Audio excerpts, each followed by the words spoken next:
and welcome everyone to the March meeting of the Climate Change, Energy, and Environment Commission. This meeting is an open public meeting. It's being recorded. Anybody who is not a commissioner is welcome to attend. I see a public comment. Everyone who's not a commissioner is welcome to attend, but after public comment period, only commissioners will be able to speak. With that, Henry, do you have a public comment? I see your hand. Do I see your hand? Yep. Henry, you'll just have to come off mute.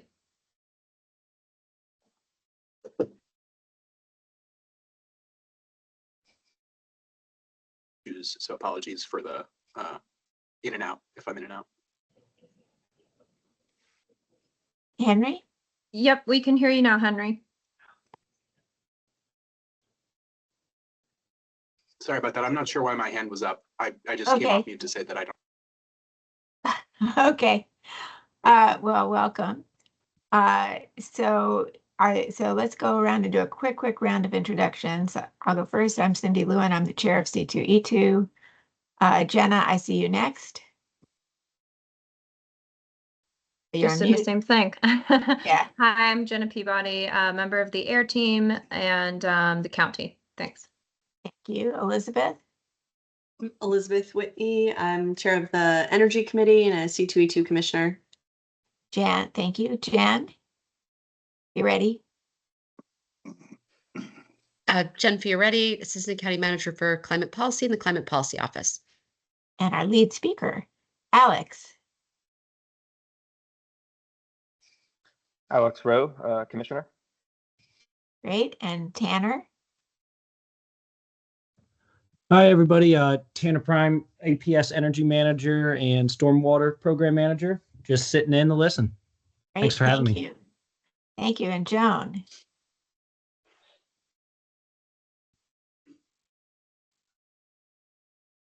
Joan, I think you're still on mute. Sorry about that. Joan McIntyre, Commissioner. And former chair. Thank you, Melissa. Maybe everybody should just take themselves off mute for this. You know, boom, boom, boom. But Melissa, you also, yes. Hi, Melissa Bed, Commissioner. Great. And Henry? Henry Perillo, Arlington County resident. Great. And Jess?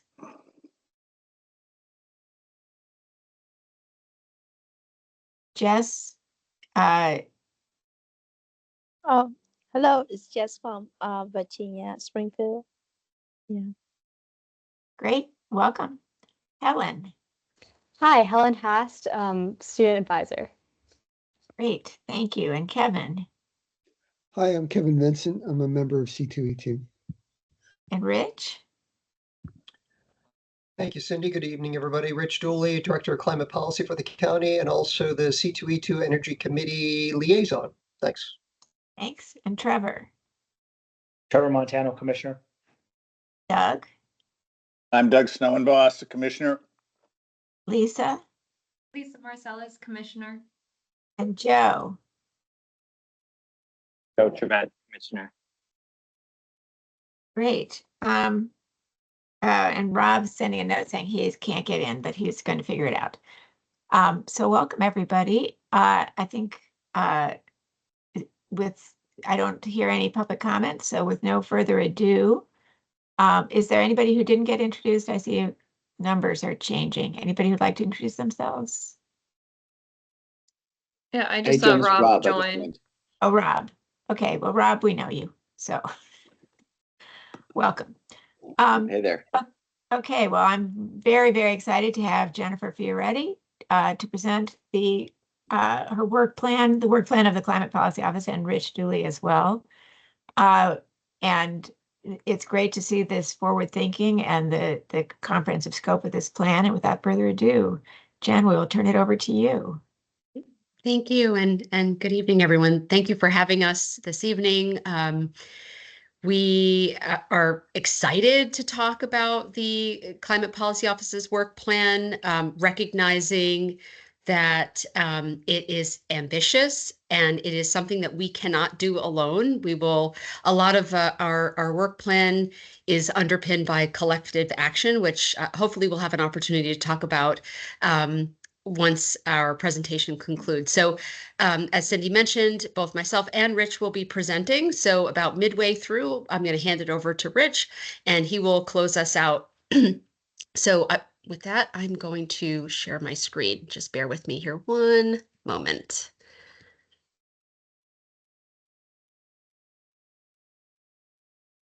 Maybe not. No, hold on. Sorry, guys. I'll just, as filler, I'll just mention that 2100 Clarendon, where we meet when we meet in person, experiencing a pretty devastating flood from a burst pipe that started on the 11th floor and it happened over the weekend, so people weren't there to see it and went all the way down to the first floor, doing damage on every floor. So we are grateful that we picked this month to have a virtual meeting and grateful that everybody is able to be here. And we hope that it's not, since we're going to be talking about budget, my first thought was that's an unbudgeted expense, but I guess it's in this year. And I hope your insurance will cover it. Anyway, we'll see what happens. Oh, I think I keep on pressing the wrong button.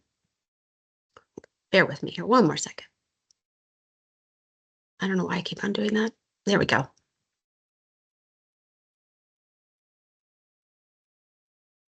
Okay, I think we're in business. Perfect. All right. So I, again, appreciate the opportunity to speak this evening.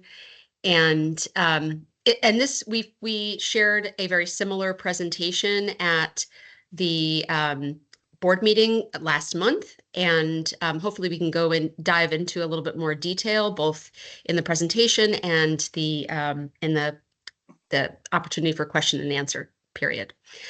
So who are we? I think we've been connecting on a regular basis now, but for the sake of sort of those who are maybe less familiar with the Climate Policy Office, we are created to help support and amplify the county's work on climate action. We are here to help support a collaborative whole of community and whole of government approach to that work, which was supported by the climate action resolution that was also passed in February. And you've heard me talk about this before, but I like to categorize our work into 4 distinct buckets. First is a champion, a climate champion. Our role here is to champion the county's efforts to develop and implement systemic climate solutions. Commitment being the second. Here, we will participate in supporting the county's commitment to climate action through policy development and advancing legislative efforts that will result in measurable and sustainable progress. Coordination, which is very important. It's almost like the third leg in the stool, but there's 4, unfortunately. But we're promoting and collaborating, creating partnerships within the county and outside the county, sharing best practices and facilitating the creation of new relationships to advance our mutual goals and objectives around sustainability and climate. And then finally, communication.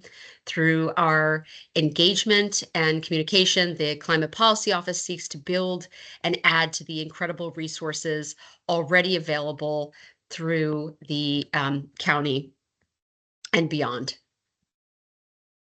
So a little bit about the Climate Policy Office's work plan. It reflects the county board's commitment to sustainability and climate action, and specifically follows the guidance in the recently board adopted climate action resolution. The plan seeks to build upon and amplify and coordinate all of our incredible star power within the county and to continue to support and advance that collective action. So that star power within the community.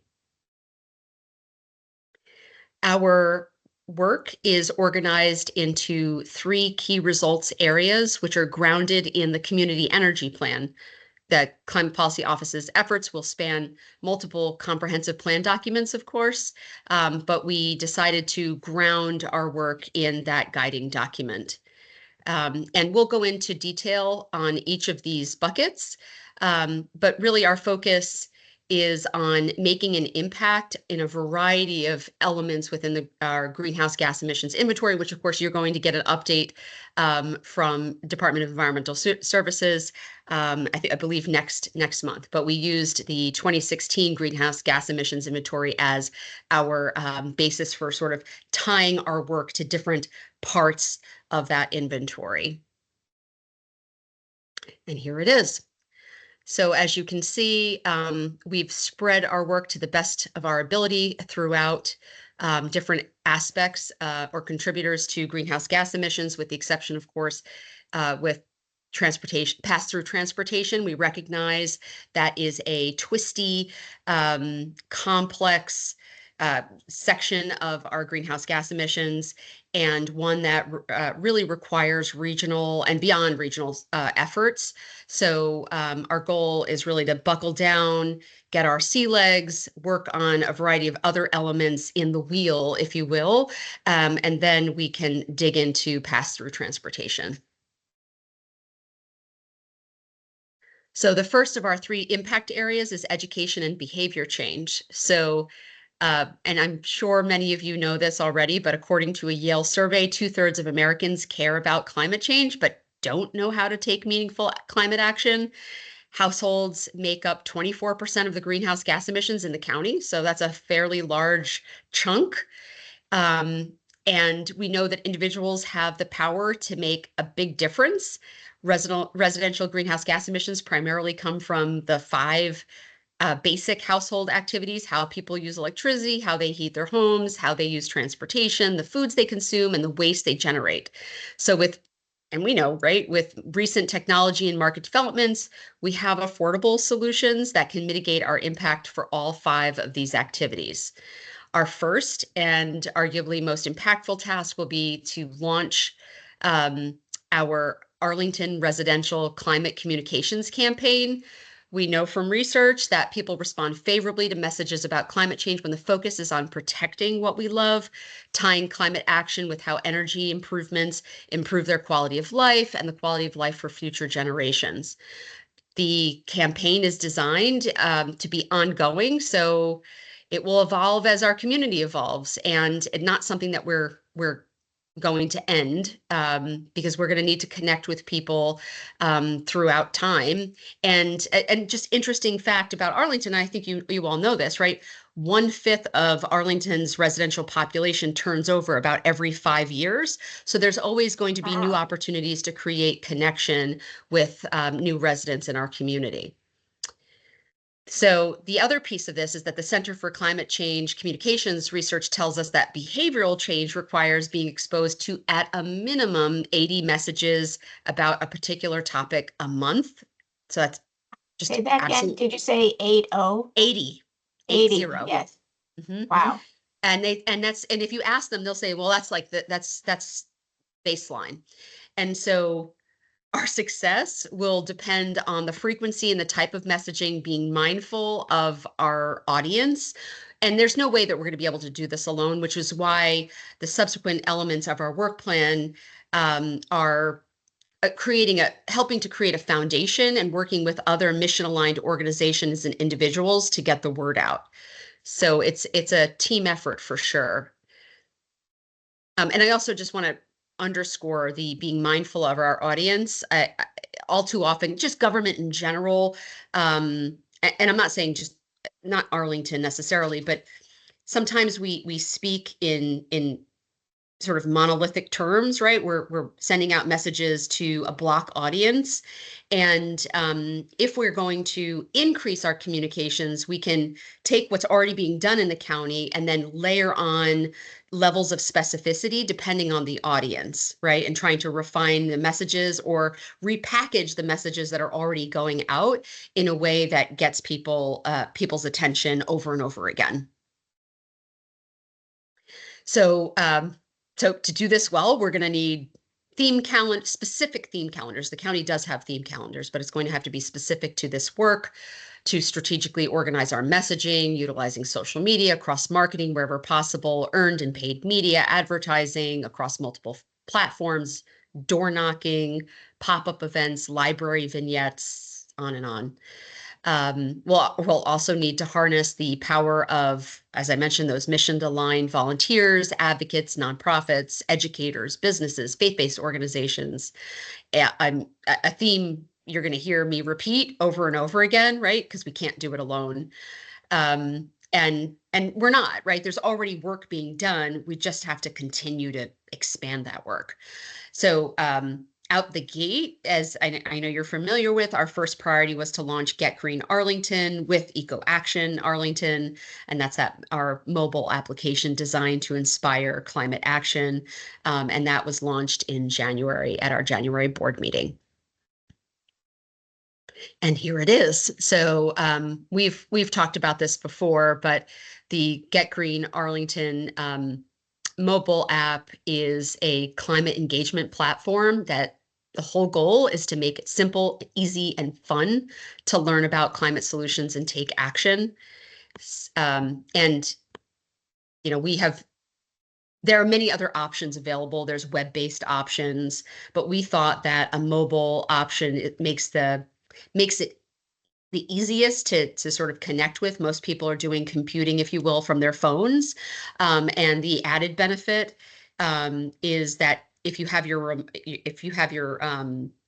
settings set to allow reminders, then we're able to sort of refocus you. Every once in a while, we'll send a message that might interest you, and then you'll be willing to dig down and read about it in the app. Whereas in a web-based application, you'll have to purposefully engage on that web application in order for us to get your attention. So, as I mentioned, we're really fortunate to have partnered with Eco Action Arlington, which all of this was made possible through a Smart Cities grant to Eco Action that enabled us to roll out the pilot program. We'll continue to monitor its performance, and we'll adjust our communications and marketing campaign as we need to drive engagement. Right now, we've got under 400 people downloads. I see Trevor's hand up. And I will just wrap up before I pause and say that we are getting ready to launch a taxi cab. It's free ad campaign, paid Arl Now, and a couple of other social media outlets to drive more downloads. So, Trevor. This is awesome. I mean, have you thought about partnerships to try to expand the adoption here, right? Whether that's through the school systems, which so many of us have kids in the Arlington school systems, we would see this and maybe you can get enhanced adoption, or through some of the financial institutions in the area, whether that be Arlington Federal Credit Union or others. I mean, just trying to find a way to, bring down your quote unquote cost to acquire and get more adoption quicker.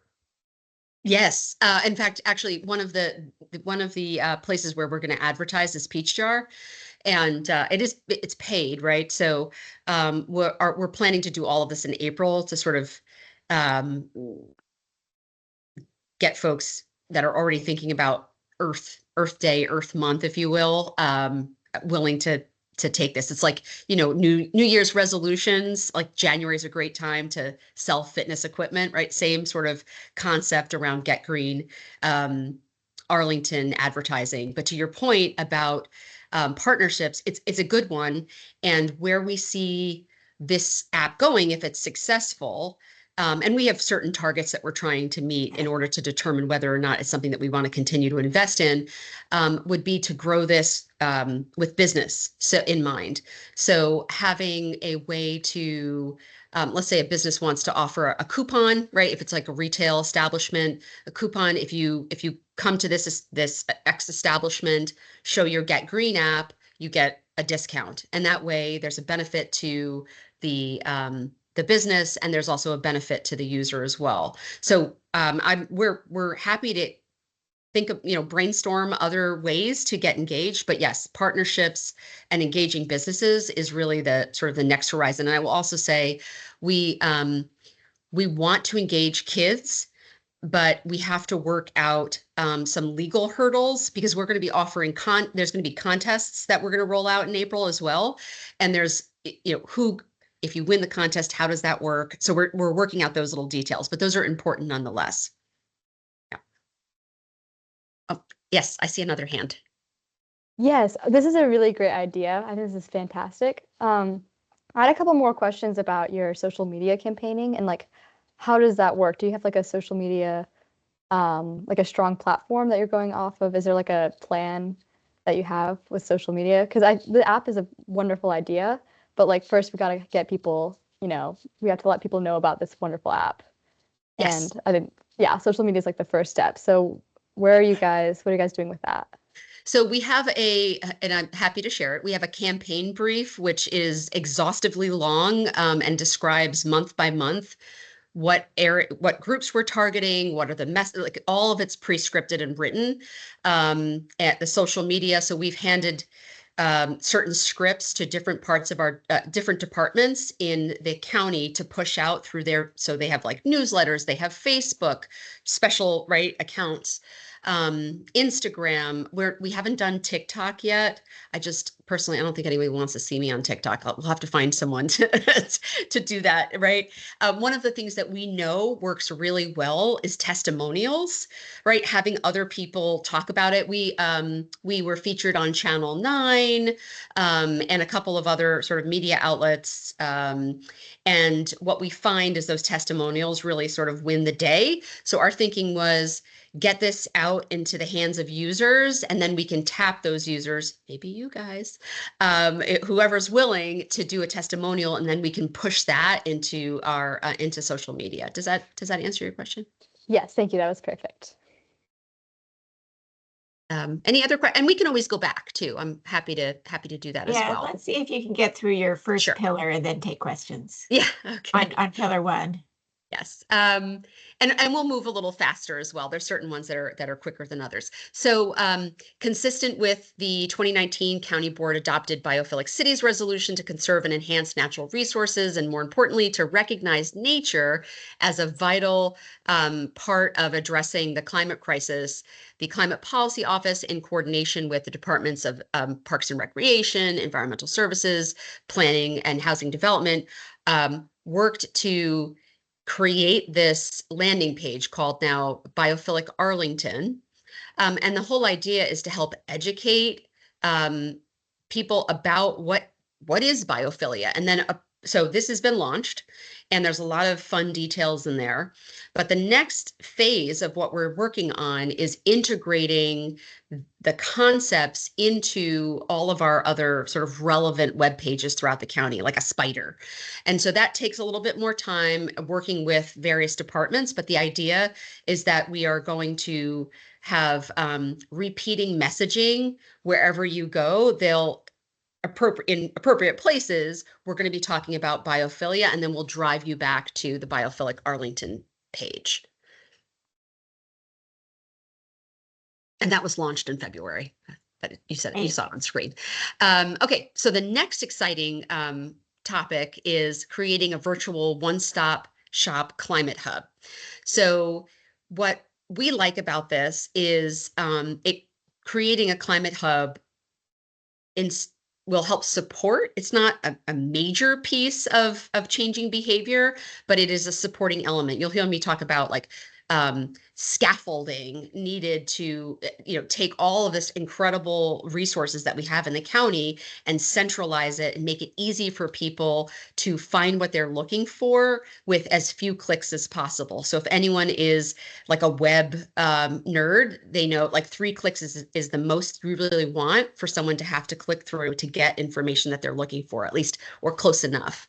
And so our focus is going to be on reorganizing, reorienting content that is available in the county, but in a way that's easily accessible. And then the second piece of this, which is also equal, I'd say arguably more exciting, is taking resources that we have about electrifying your home, for example, and also finding other resources. We're going to try not to create bespoke materials, cleaning it up, making it look all the same, and creating a place where people can learn more about heat pumps or induction stoves, et cetera, and where to find out more.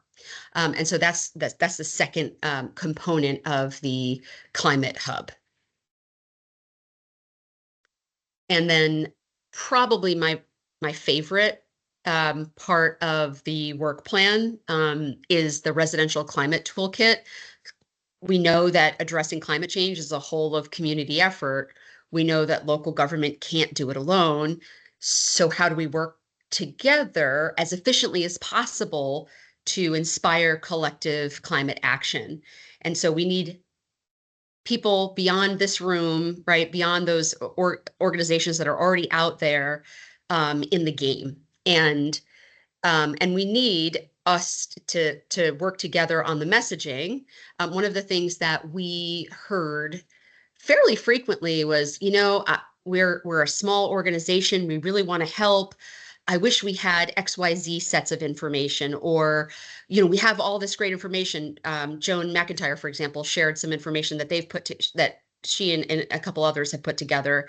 And it's like, wouldn't it be great if we could use information that's already been created and share it with other people, right? So that we all have the same sheet of music, and each organization can select different pieces of this climate toolkit for whatever their purpose is. So if it's about climate change, right, educating people about climate change, or what's going to happen in Arlington, or what's happening in Arlington, or how can you get engaged, we want to have all of that information together in one place. And not only that, but it's beyond digital assets. We're looking at physical assets as well, particularly for tabling, because we know that face-to-face interaction is, I don't know, probably more important than anything else we do. And so creating some consistent materials that can be shared, and not just like pamphlets, but I'm thinking like posters or banners, something like that to really catch the eye. And that would be a sort of a piece of that scaffolding to help support the larger sort of whole of community effort.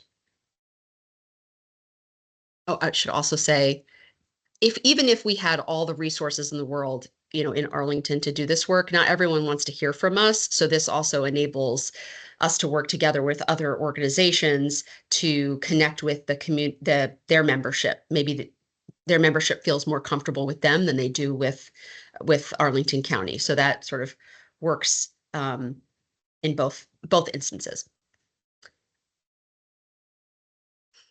And then research tells us that companies with strong climate governance, defined as a company that has a board level environmental committee that discusses and promotes environmental issues, are more committed to climate change.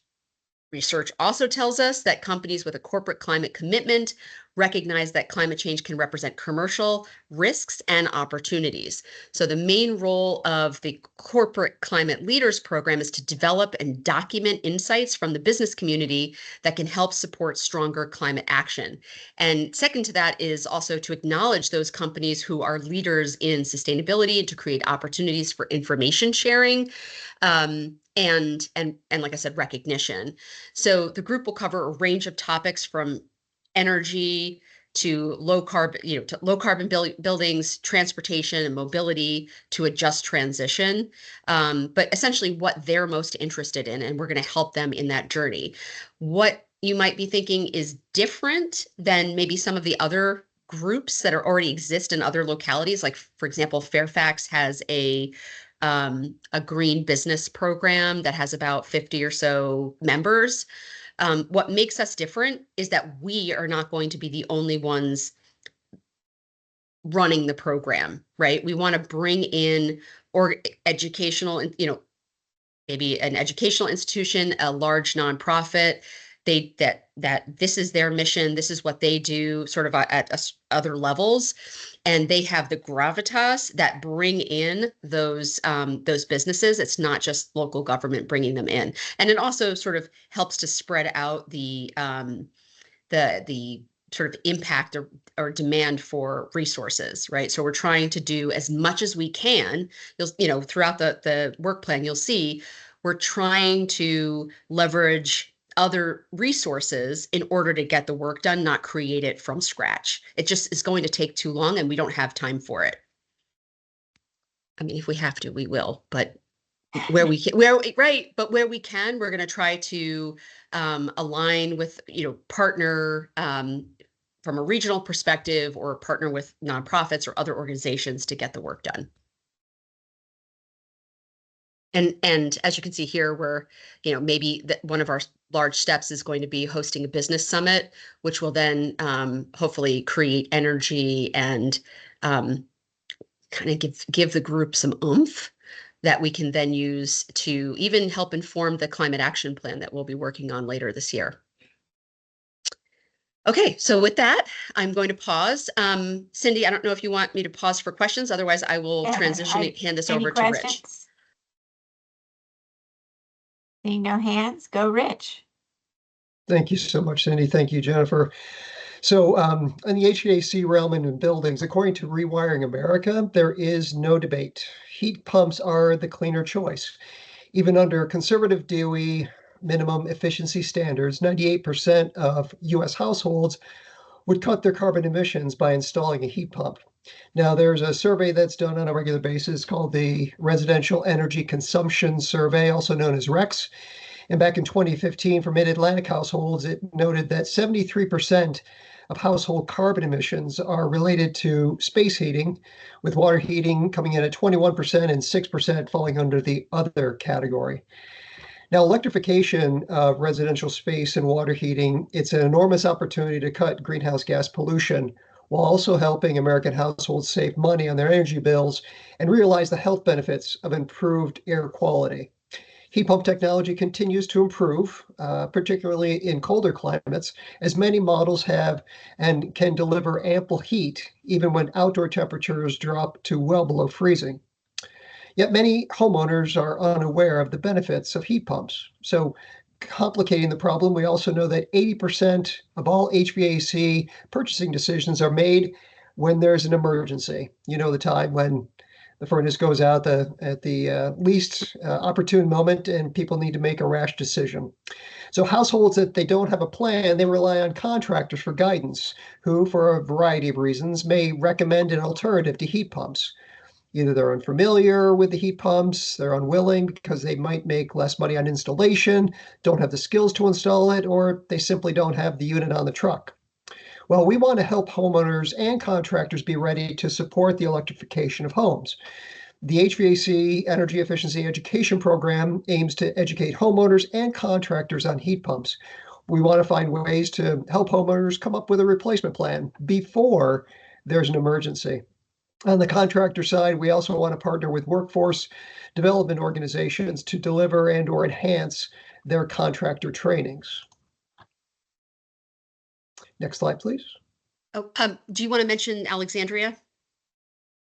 Yes.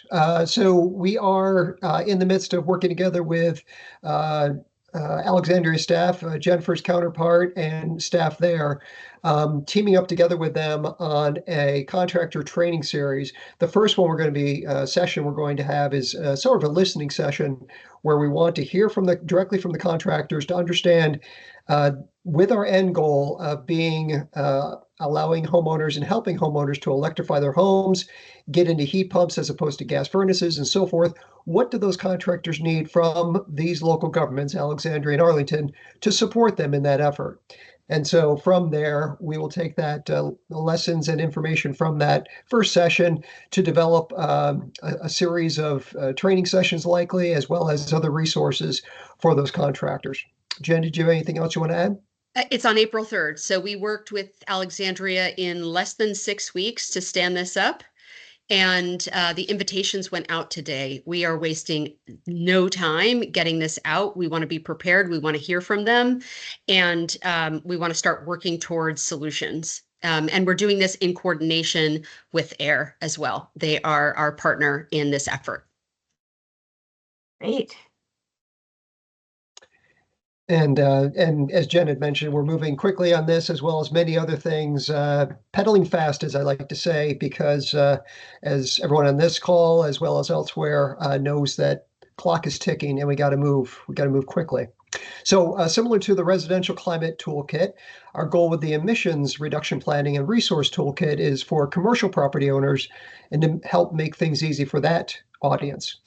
Here, our goal is to package the incredible resources already available through the county into a toolkit and guide to support electrification of buildings. And currently, the county's AIR webpage is dedicated has a webpage dedicated to developers where they can learn about the Green Building Incentive Program, the LEED permit submissions, and the standard green building site plan conditions.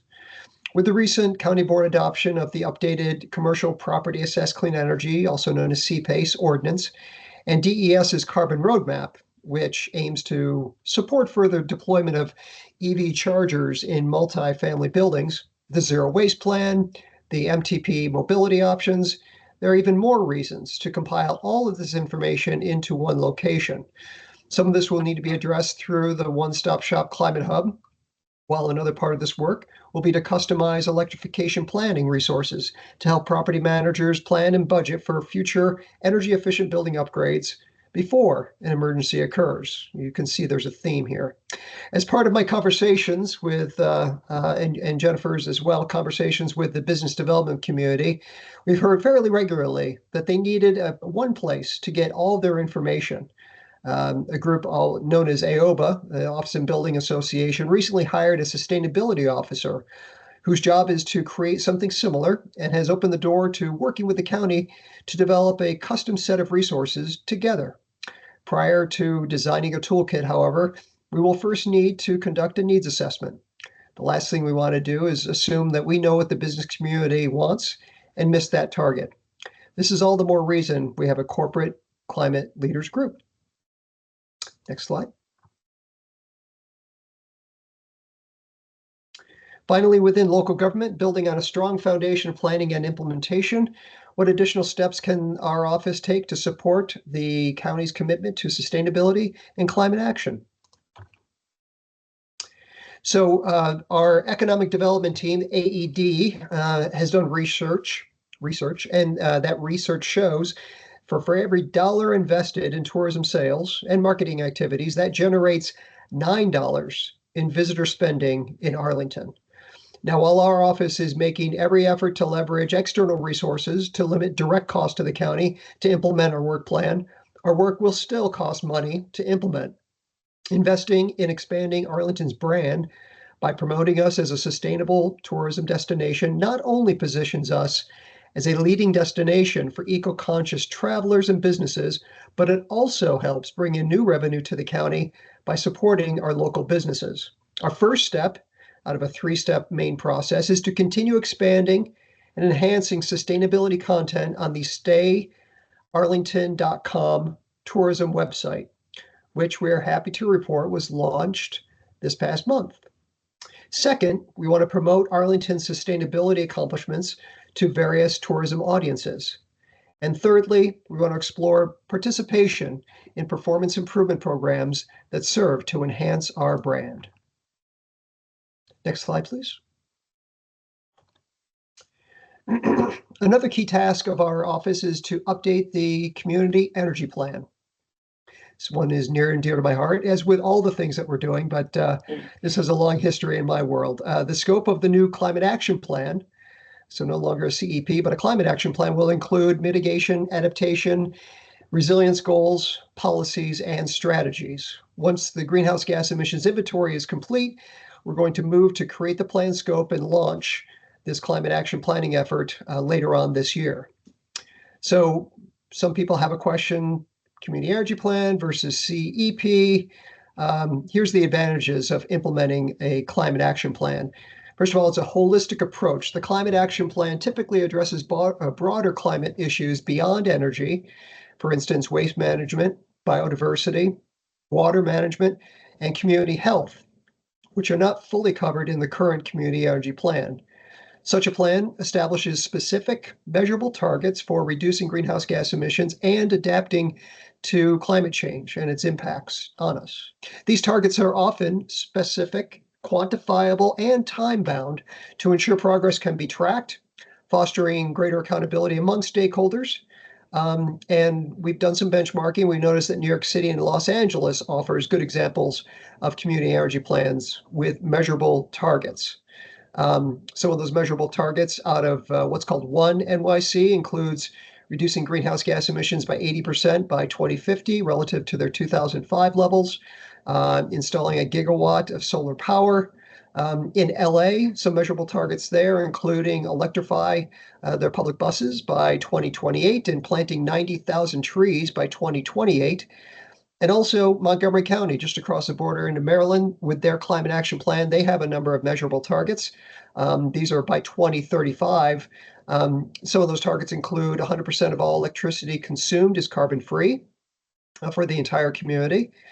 Transportation fuel switch. They want 100% of their passenger vehicles to be electric with zero emissions. And then for new construction, they want 100% of all new developments to be energy efficient and all electric starting in 2022. So bottom line is we've done a lot of benchmarking and we will continue to do so internally as well as with a contractor that is yet to be named and who we would work with to roll out this climate action plan and to do our research and due diligence. Next slide, please. Thanks.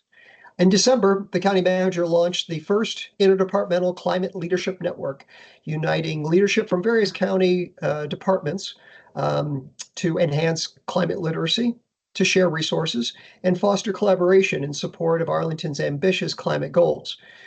The audience heard from Dr. Kate Marvel, who's a foremost climate scientist from NASA, talk about the latest in climate science and how local action makes a big difference in the fight against climate change. She's also very involved in Project Drawdown, which some of you may be familiar with. The message we left with the group, with our network, was that with Climate Job being everyone's job, and through this network, we will explore this concept further. We'll continue to convene this group on a quarterly basis to talk about climate change, the impacts of many lines of business, and what we're doing or what we're going to be doing about it. We hear fairly regularly from the public that we need to work on breaking down silos within government, and this group seeks to do just that, starting with helping each department see themselves in the fight against climate change and to see their business through that lens of climate action. Next slide, please. So saving the best for last is our office's work on policy research and development beyond the work associated with the Climate Action Plan. This work will be ongoing and will flex with the needs of the county. Important to note is that climate policy work is done by many departments, not just the Climate Policy Office. However, for today, we will be focusing on what we plan to work on. This work will aim to analyze current environmental data, assess the impact of existing policies, and identify gaps that need urgent attention. We will look for opportunities to collaborate with other groups where appropriate and possible. And our analysis and recommendations will provide emphasis on the feasibility of the policies, the cost benefit, and their co-benefits. And will also be ensuring that all this work will be equity centered. This work is well underway, and an example of this is our collaboration with DES and the AIR team to update the Commercial Property Assessed Clean Energy Ordinance, which we mentioned was approved late last year. We're working with our Department of Management and Finance, DMF, to update the environmental purchasing policy. And we've teamed up with CPHD and DPR to better integrate biophilic city principles into our county operations. Next up, we're going to be working to update an administrative regulation that addresses environmental assessments of county projects and gas-powered leaf blowers. So this concludes our presentation on the Climate Policy Office work plan. Thank you so much for your time, your attention, your questions thus far, and we invite more questions. And so on behalf of Jen and myself, thanks again for the time. But thank you both so much for presenting this. I think it's so exciting. I see the hands lining up. I want to say, first of all, I really appreciate the way that you're trying not to reinvent and that you're benchmarking with other communities. I think there are great ideas out there, and it's great that you're taking the time to find them. And I also, as we head into the budget, I would love for you to budget discussion, which we'll take these questions first, but I would love to hear more about the positions that you have in the Climate Policy Office and how you plan to use them, if that can be public information. And because I think that will help inform our discussion of the budget. So, but before we do that, I see Doug and then Trevor. So Doug, over to you. Thank you very much, Madam Chair, and thank you, Assistant County Manager. I really appreciate it. My question focuses on the distinction between mitigation and adaptation. Mitigation being reducing greenhouse gas emissions, adaptation being dealing with the consequences of climate change and those increased greenhouse gas emissions. We're currently at about 1.5 degrees over pre-industrial temperature. We're going up about 3 to 4 tenths every 10 years. So in 15 years, we're going to hit 2.0 degrees over pre-industrial global temperatures. There's about 8 billion people in the world. Arlington County has about 280,000 of them. So Arlington County is just a teeny, tiny fraction of all the greenhouse gas emissions in the world. So given those facts, there seems to be an argument to be made that with the very precious and limited staff and budget resources that the county has, it would make a lot more sense to spend all of those resources on adaptation, because efforts for mitigation are just not going to have any effect whatsoever. So my question is, when you think about the work plan for your office, conceptually, how do you intend to divide the very limited resources that the county has between mitigation, reducing greenhouse gas emissions, and adaptation, which is dealing with the consequences of climate change for county residents? Well, certainly not something that you want to go to bed to at night. That is, as I tell my family, it's enough to make you want to curl up in a ball of sadness. There's a lot before us, and we haven't thrown in the towel yet. And yes, Arlington is a small community, but it is mighty.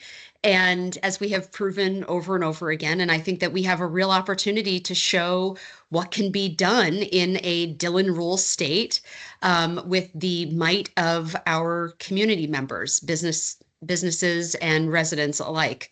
So in terms of the work plan and sort of in the lens that we're looking at it, we know climate change is here and it will continue to get worse regardless of the changes that we make.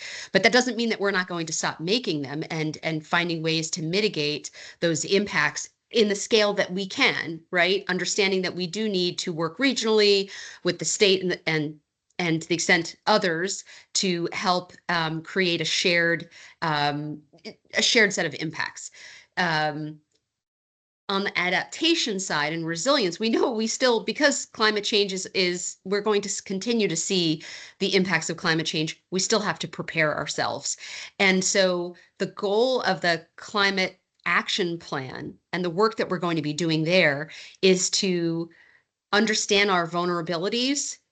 And we've done some of this work, like RAMP is a great example of a place where we have really dug into our vulnerabilities and come up with recommendations on how to address them. And we just need to continue to do that work across a broader horizon.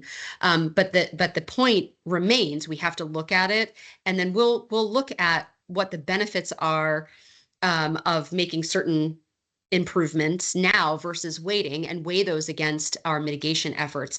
I will also say, sort of zooming out, one of the things that you've seen us talk about in the work plan, but elsewhere in the county, is that this is we can't, there's no way that we're going to do this alone. And we're really going to have to find a way to inspire the folks that live and work in Arlington to help us. So that is an absolute must for, over the next 25 years. So we haven't thrown in the towel. We're going to work on mitigation, but we also have to get smart on how we can use the resources as best as possible to adapt and become a more resilient community as extreme weather events and other things impact us. Does that? And if I could. Yeah, please. And Rich. Mm-hmm. And just to layer on to all the great stuff that Jen had mentioned, thank you for the questions, Doug. Prioritization is important. We can't do everything all at once, and we can't do it all at the same time. We are already in the midst of working together with partners on a tool that will help us to take into account a variety of different variables when we're doing our climate action planning. And then once the actions are identified, prioritize those actions. So that's one thing. And then also keep in mind that the carbon roadmap that's currently up online, you can take a look at it right now or after this meeting, de facto parks a number of different actions into different timeframes. And so that is another way of us showing the prioritization scheme that we put together when we did the CEP update circa 2019. Sorry, Cindy. No, and can I add? Oh, sorry. I was just going to say one more thing, which is we're going to have to block out the noise, right? This is I'm channeling Elizabeth Whitney, but it's really not that you said it. I'm not putting words in your mouth, but I mean, I think the important part is that we have to focus on the recommendations that have the greatest impact to the extent that we're able. There are some things that are just not going to be something that we'll be able to do alone. But I think that to Rich's point about prioritization, we're really going to have to focus in on those big items and see if we can push those down the road, if you will, and develop them. Sorry, Cindy. Right. I was just going to say that I think that the impact of Arlington as a national model, I don't know that we're going to be an international model, but at least as a national model, can it help us extend far beyond the 280,000 people and the 26 square miles? I think we can have more of an impact. But with that, so thank you guys for that comprehensive answer. And Trevor and then Rob. Trevor. Thanks, Madam Chair. So a quick clarification question on the GHG emissions. Did I see 4% from the county? Is that so? 96% is non-county related emissions. And so my question is that at least for me in the private sector, a lot of this comes down to cost benefit trade-offs and dollars and cents, right? So like, where is all the money going to come from for the 96% that the county doesn't control, right? Like, I guess what's being done there to try to marshal those resources, because there's going to need to be dollars put behind these upgrades and these changes that are necessary to make this transition. Thanks. Yes, and or reprioritizing dollars that are being spent, right? So the idea of the Corporate Climate Leaders Program is to meet organizations where they are in their climate journey. Some are much further ahead than others, but the idea being that even just having them rethink how they are doing business and redirecting their focus, I think will have a huge impact. And yes, we are going to need dollars beyond what Arlington can provide, whether those are private, philanthropic, or federal, state dollars. We're going to need those. But to the extent that we can be a catalyst to create more demand for those types of conversations, we will. And just to add, as we mentioned in the presentation, we already have the CPACE program. We were the first in the Commonwealth to develop such a program, and we are looking for yet other opportunities. We're not resting on our laurels, but we're also looking at other opportunities to go ahead and to provide the financial wherewithal that makes sense to the business owners and to the homeowners, for that matter, to make the decisions we want them to make.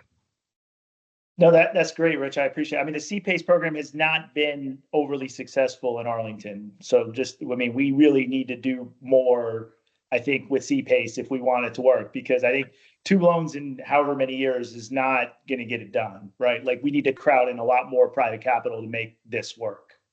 And we're looking forward to work together with AIR with the new ordinance to go ahead and make that happen. So stay tuned. So Rob and then Joan, and pretty soon we're gonna have to wrap this up, sadly.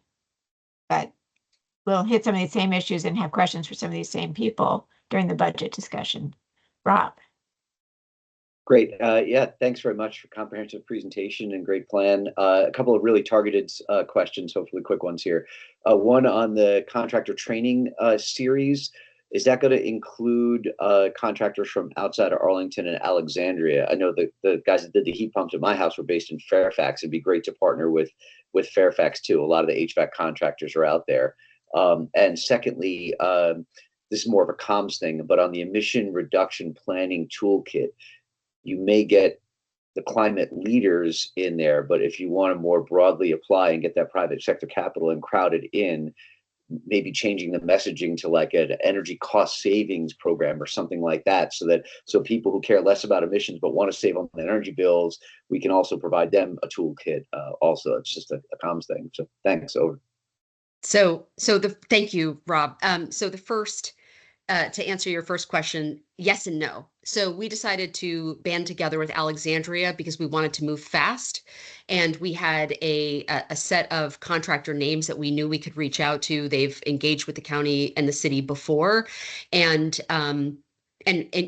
we've actually talked to Fairfax, and actually Prince William is another one that we need to bring into the fold.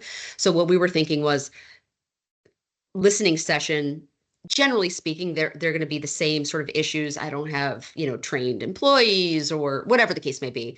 And then we'll share that content. We've already told Fairfax that we're doing this with Alexandria and that we'd like to connect for subsequent sessions. So we understand not everyone's coming from Alexandria and Arlington, but our goal was just to move quickly and hopefully not break things along the way.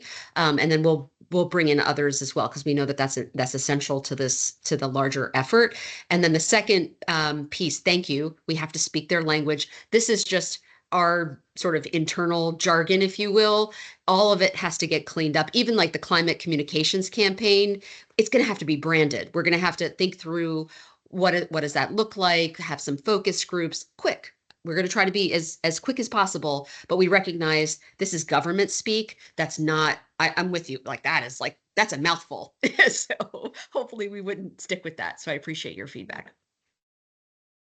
Okay, Joan.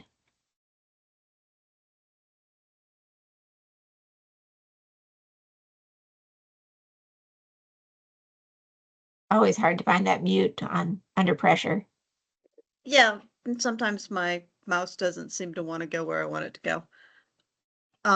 So yeah, this is all really great, Jennifer, and I think the education part of it is really important. That gets at the 96%. We can't necessarily do it directly, but just keeping people informed. They want to do the right thing, but they don't know how to do it, and then they get conflicting advice. So it's the communications and everybody's got to replace, a hot water heater and other things from time to time. So they just need to know what they can do.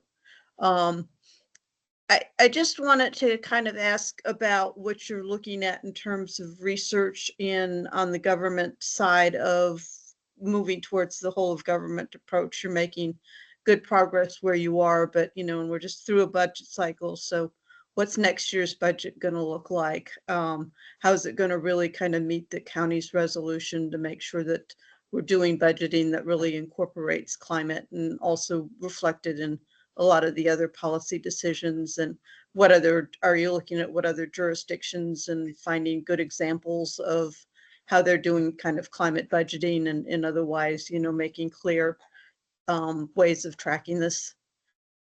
Yes. So the answer is yes. And the research is ongoing. It's fairly, we have to figure out what's right for Arlington. So for example, New York City has this 3 data modelers dedicated to climate budgeting. New York City can do that. We probably can't do that.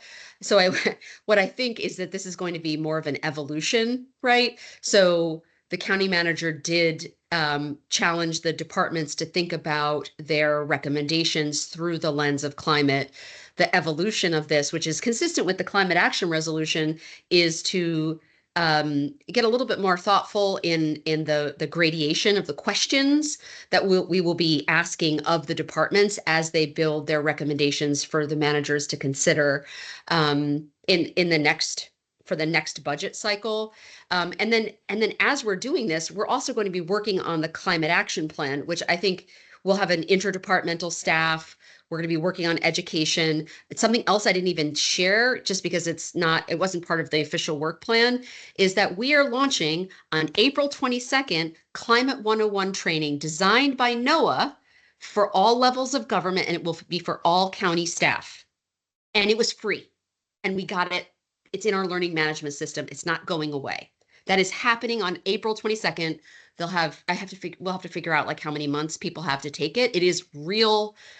It's not fluffy material. And we were talking to Eco Action Arlington about how we can use that training to help maybe create climate ambassadors in the future, right? So it's such a gift that we have this. And so going back to your question, Joan, it's like it's going to be a bit of an evolution as we sort of pull the team together. There are departments that this is their bread and butter, DES, DPR, but we have more work to do on some of the others. And so we'll be working on that over the year, plus the climate action plan. And I would imagine we will continue to evolve our thinking about how we look at this through the whole of government lens. Well, with that, thank you so much. And Jamie, I'm going to pass you over in the interest of time, sorry. And I think we're going to move right into the budget because that question really teed up the issue of the budget. And Elizabeth and Doug are working on the budget letter. And Elizabeth, you both have seen letters that they've both prepared. And Elizabeth, I think you should go first and talk about your letter. And then Doug, you can talk about yours. And we can figure out where we want to go from here. There are a couple of different options, but we won't leap to the options till we've talked a little bit about the substance. We are a little bit behind. Joan, do you still have your hand up? Yep. Yeah. Okay. Elizabeth, over to you. And Great, thank you thanks. for all the work you've done. Sure. Thanks, Cindy. Thanks, Jen and Rich, for that great presentation. And I think, to me, it really speaks to everything that Arlington County is currently doing. And, we're not perfect, but we're pretty strong on climate measures. And so, approaching this budget year, I just want to say that, as Cindy mentioned, I wrote this letter, but I really relied on the analysis that came from Joan and Doug and Rob and others. So I don't really have ownership over the main concepts. And I think that, you'll see two options that differ really just in terms of tone and approach and the strategy of what we're going for.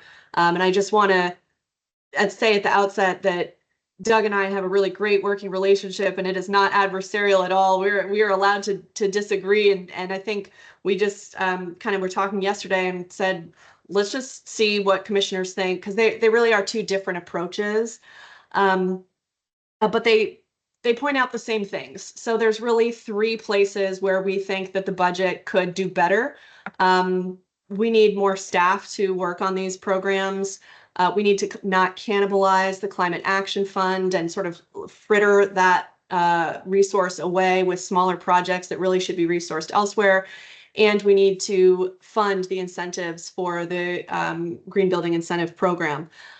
So those things are places where we all agree. So the draft that I submitted, the approach here is not that things are perfect and this is fine. And, we were scared by the idea of a bad budget year and just kind of capitulating. But really that,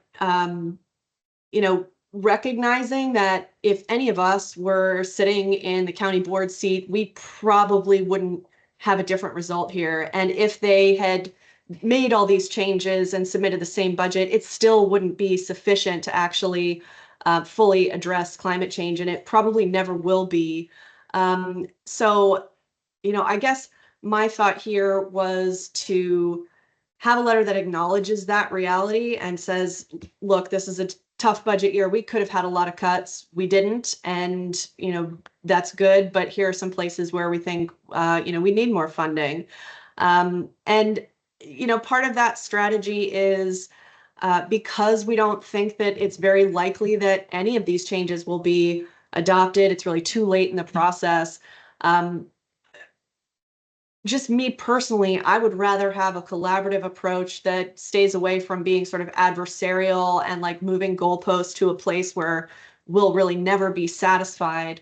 So, I did take some notes from Doug on and some language from his letter. Personally, I'm not comfortable with going even further into kind of, almost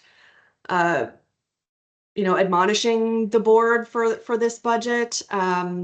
So, I know we've got sort of a difficult set of actions in front of us to kind of to sort of land the plane here. But the document that I think is strongest is one that acknowledges that this isn't, an ideal situation. There's more that can be done, and just kind of looks to work with the board in a collaborative approach rather than sort of blaming them for a situation that I don't think we can resolve or really move the needle. So it's really a question of what kind of tone C2E2 wants to take. And I certainly do understand folks wanting to be really strong, and we don't have to balance climate expenditures against anything else, so why not really push. But I worry that when C2E2 approaches the board, we start out with kind of an eye roll of like, oh, here they go, and we can never make them happy. And I think we as a commission are supposed to be pushing the board in key places, but we're not necessarily like an advocacy group or an environmental group that kind of has that angle and approach. So really it's I think a question of where commissioners are in terms of how we want to interact with the board, because what we're saying about the budget is the same either way. And I think maybe I'll stop there and, I think let Doug talk a little bit, because people can take either approach, and I don't think either one of us is going to go home to our spouse and say, they didn't like my letter or what have you. So, I think we can open it up for comments after Doug shares a little bit about his approach. That's great, Elizabeth. Thanks. Doug, over to you. Thank you, Madam Chair. Just one real quick point. Of course, it's the county manager and staff that propose a particular budget, and the board then approves or disapproves or changes it. So I didn't see my draft letter admonishing the board in any way, but I want to thank Elizabeth for putting all the time and effort that she did into drafting her letter, which is sort of a standard business as usual kind of a letter that, here's all these programs, and we like this one, we don't like that one, we'd like to see this little program changed or whatever. And reading that letter really helped me to crystallize my thoughts and help me to come to grips with my thinking on this. I took this note earlier when Rich and Jen were presenting. The C2E2 can do micromanagement of specific county programs if we want, and I'm sure we will, and make suggestions on how to improve specific county programs. But really, I think the very most valuable thing that C2E2 could do for the county and for the county board in our advice role is big picture stuff in terms of advocating for making people aware of the effects of climate change, how important it is, and that the county needs to do more about that. So, when I drafted my letter, I did not go into the weeds. I did not go into the minutia on specific programs. I just hit the three main points, which is we need more staff who could come up with more great programs like the interesting, exciting programs that Rich and Jen have mentioned earlier tonight. We need some financial incentives, and this is a subtle point that may have gotten lost, but Rich and Jen were talking about making homeowners aware of specific programs. The letter I think that Elizabeth ended up with just talked about the Green Building Incentive Program, which is not for single family homeowners. I think we saw like 60 a large, more than half of the greenhouse gas emissions. No, not more than half. A lot of greenhouse gas emissions are from single family homes. So we shouldn't limit incentive programs just to the GBIP. And then the Climate Action Fund. I mean, who knows what that's supposed to do anyway? The county manager's been using it to do this, that, and the other for years, and there's never been a particular cohesive vision. Unfortunately, I don't even think that we on this commission have an idea to tell the board specifically what we think the Climate Action Fund should be used for. But I wanted to take a 30,000-foot approach, step back for a minute, go big picture, and just say, y'all need to do a whole lot more on climate change. I want to thank Elizabeth for including the paragraph that I had prepared, which was in the first part of my draft letter about what is really going on with climate change globally. 10 hottest years in recorded history have been the last 10 years, et cetera, et cetera. I think that paragraph would have a whole lot more impact at the beginning of the letter than at the end. So we're very late in the budget process here, and it's funny the way the county does this is they put all the coordination with the commissions at the very, very end of the budget process, so that there's not really any practical opportunity for staff or county manager to take into account what the commissions are telling them. So I think in future years, we want to start much, much earlier in the budget process. I don't expect that whatever letter we send, we approve tonight, or that we send in the next couple of weeks, is going to have any effect whatsoever for this budget year. That cake has already been baked. So I just think we're better off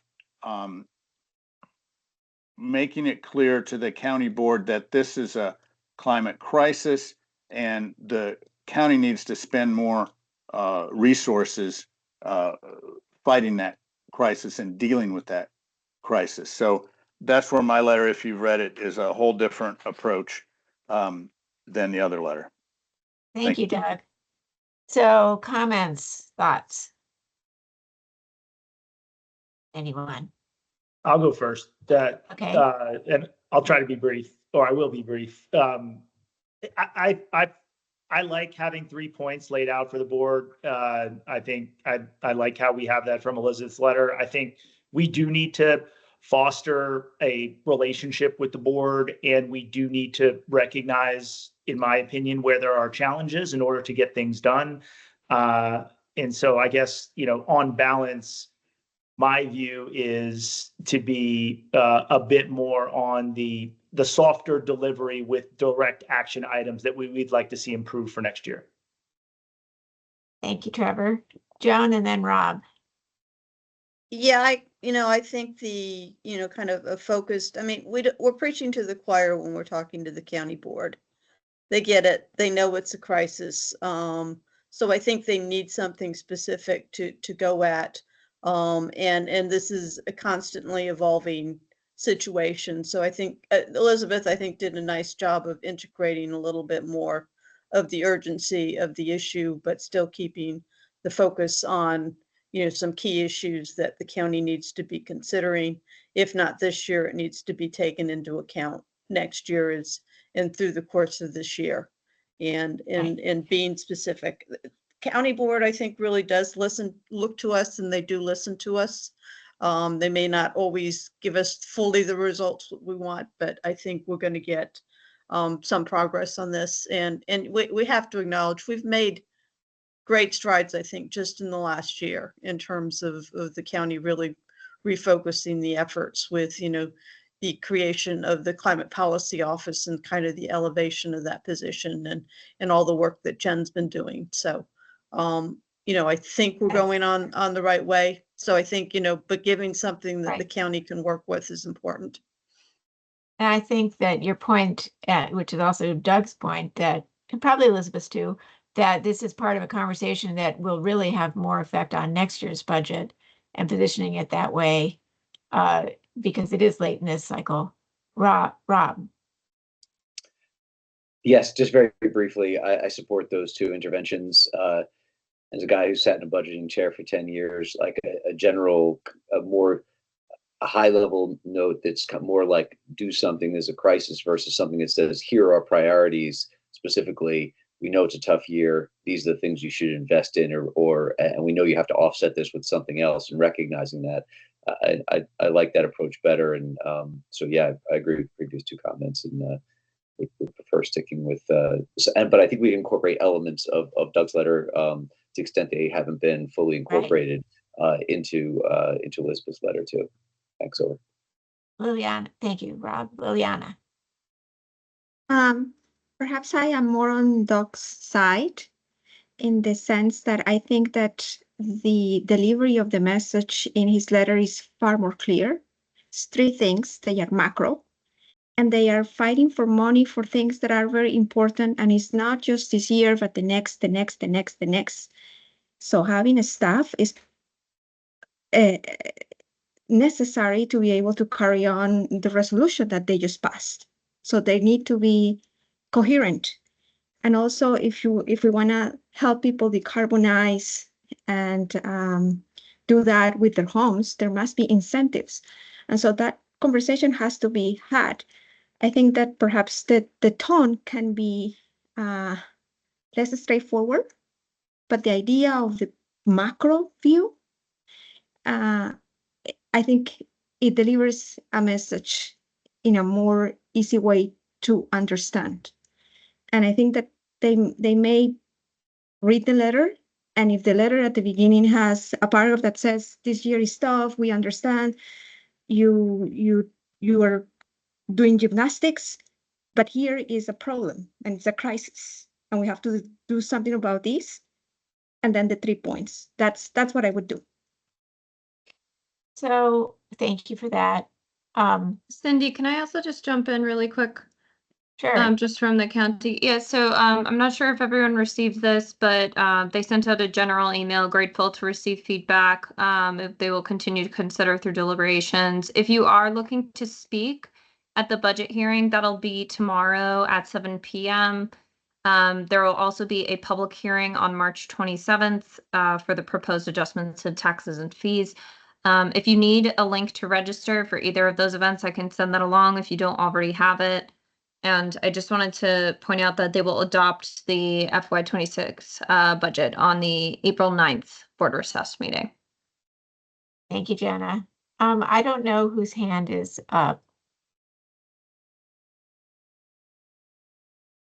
It's Jamie. Oh, so Jamie, I'm going to pass you over again since you are not a commissioner, although I know you're a member of the Energy Committee. And because we have to wrap this up. That's what you get for being so polite and waiting till the end. So I think, first of all, I'd like to echo what Elizabeth said, that we are not an advocacy organization, but rather an advisory committee. So I do think that unlike an advocacy group that sort of pushes to get us, to move the middle, I think we're here to advise the county on what they should do. And I lean toward the tone that Elizabeth has taken, and I appreciate that she's integrated a lot of Doug's tone. But I'm wondering if, as we look at this, because it is probably too late, and particularly I want to mention that Joan and I today met with Takis, JD, and Susan, who are very frank and open about the issues they're facing and very receptive to hearing what we wanted. But recognizing that it is a tough budget year, and they gave us examples of cuts they've already made that were kind of shocking.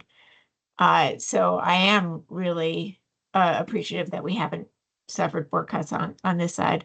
But what I'm wondering is whether we send Elizabeth's letter now, and with the changes she's made to incorporate Doug's letter, and whether we take it on ourselves to send a letter in the fall, well before next year's budget process, that looks like Doug's letter, that is received before they start the budget process, before we have the county manager's budget with a lot of choices already made, that can set this framework and can really say, and Doug, the points you made earlier about the fact that Arlington is limited in our ability to really change the situation, to change, we have a limited segment of would you say teeny tiny impact on climate change. So but I think that we can help frame the discussion better if we work on this ahead of the budget being put together.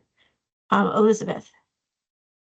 I like that idea, Cindy, and I wanted to note too that, there's also an opportunity, I think, to get some consensus from this body on what we think that climate action fund should be used for, and whether we want to see it spent every year on major initiatives, capital investments, or save it up over multiple years for a really big investment, or whether it should be utilized routinely.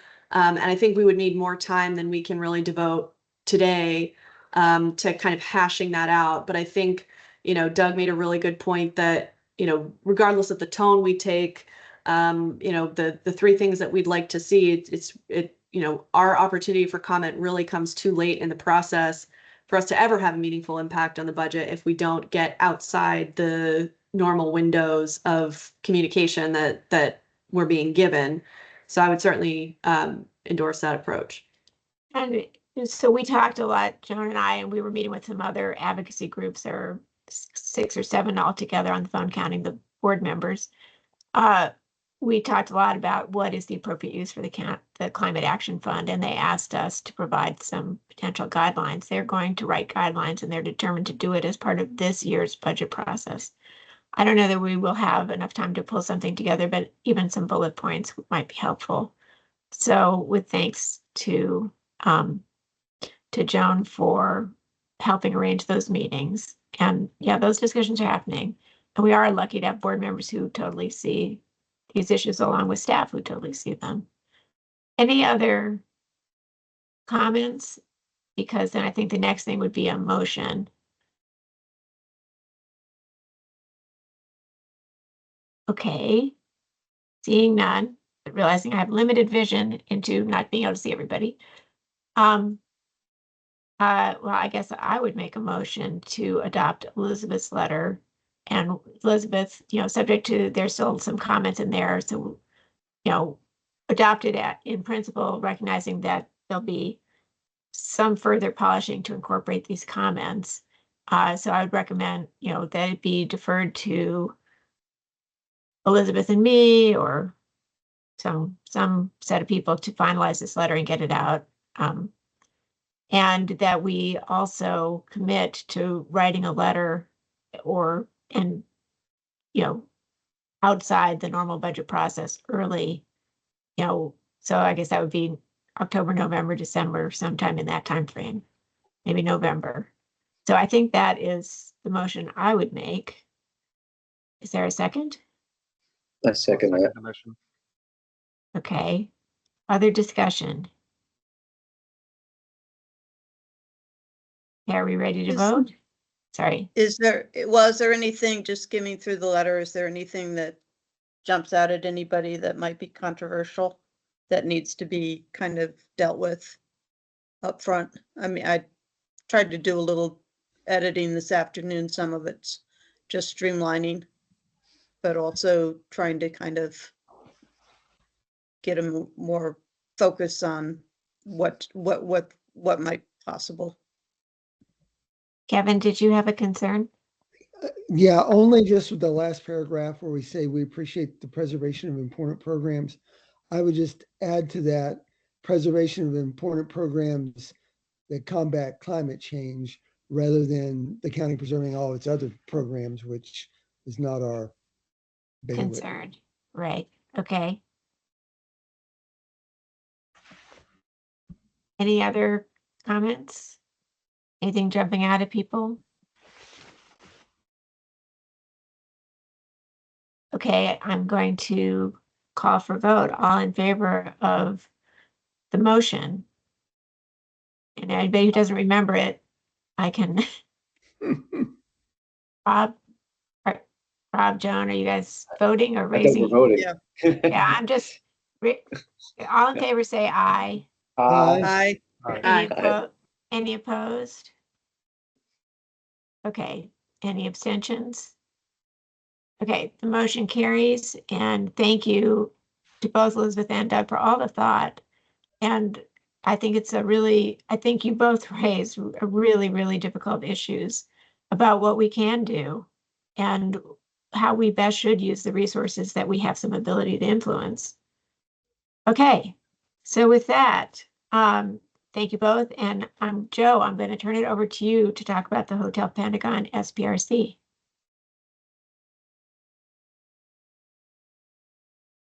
Yep. So the Hotel Pentagon SPRC is wrapping up. I think the planning meeting was today. It had to be moved due to the burst pipe. But overall, this project, I think we're looking at a 64%. Thank you for Joan and Cindy for guiding me throughout this process and then providing feedback. I got both of your documents and cross-referenced them and included the feedback from both of the documents. I think Rob also provided some feedback. So overall, pretty decent project. I know Cindy raised some good points during feedback about how this identifies areas for improvement with the checklist itself, how they meeting most of the items still has it fails.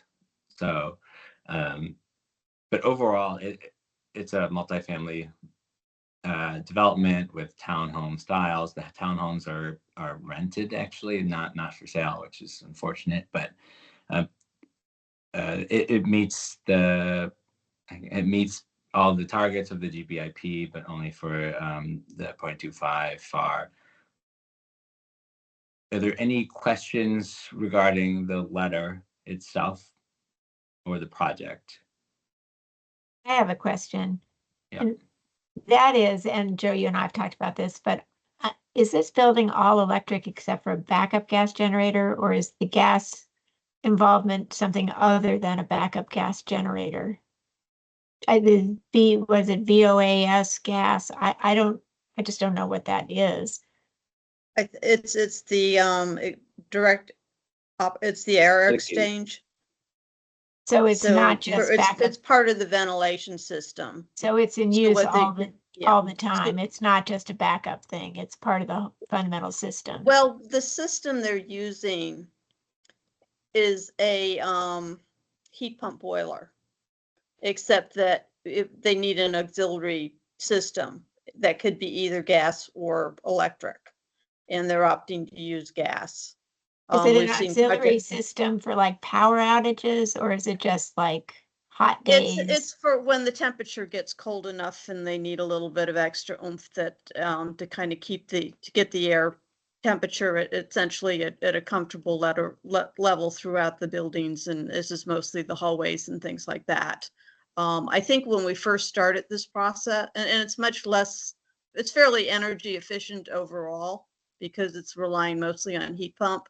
I mean, when I first started looking at some of these projects, the kind of the standard was actually just using a gas-fired boiler for the DOES, so they're moving away from this. But it's getting to they have a choice between gas and electric, and they very frequently opt to go with the gas. But it's not just a backup generator, and that's good because I know for Melwood we gave them exceeds on it was all electric except for a backup generator. This building is mostly electric. A little concerned about giving a building that is doing so much only a 64, but I think if they're not all electric, then they're not all electric. So yeah, and I think there's other, in terms of materials and things like that, at least they're not accounting of the embedded carbon and things like that are some of the areas that actually start to push these scores up. Right. Jenna, can you scroll down a little bit? Because they are doing some good biophilia stuff, but there's concern about saving mature trees. Yeah, over 2,000 additional square feet of tree canopy coverage. I just, a point that I've heard Rob make several times is why should anybody listen to us? We're not GBIP, we're not the county staff if they're doing all those things. And I also heard people reference earlier that people just roll their eyes when they see us coming if we're just giving, such low scores. But when I look at the checklist, Joe, I think I can see why you've reached all of the scores that you've reached. So I think maybe it is what it is. So I hope we'll have a chance to change the checklist because I am a little worried. about giving a 64 to a building that's almost all electric and is doing all this biophilia stuff. Does anybody else share that concern? I don't know who all had a chance to look at this. Elizabeth. Yeah, I think that's a really good point. And Joe, I just want to commend you. These are really hard. So great, great job on this. I wonder if it might be helpful, and I know we've had a lot of conversations about how to tackle this issue of low scores for buildings that are really trying and like, just kind of how often are we just howling at the moon here? But I wonder if it might help if we had some kind of standard language that we could insert into these letters that's just like, our audience here is the board, and we need the board to know that a building, no matter how hard it tries and how well it does, cannot score above X if it is fed and heated by gas. Like electrification should be, our number one priority. Buildings really shouldn't be running on fossil gas, and really driving that point home. And then maybe that makes it a little bit easier for us to say, but for the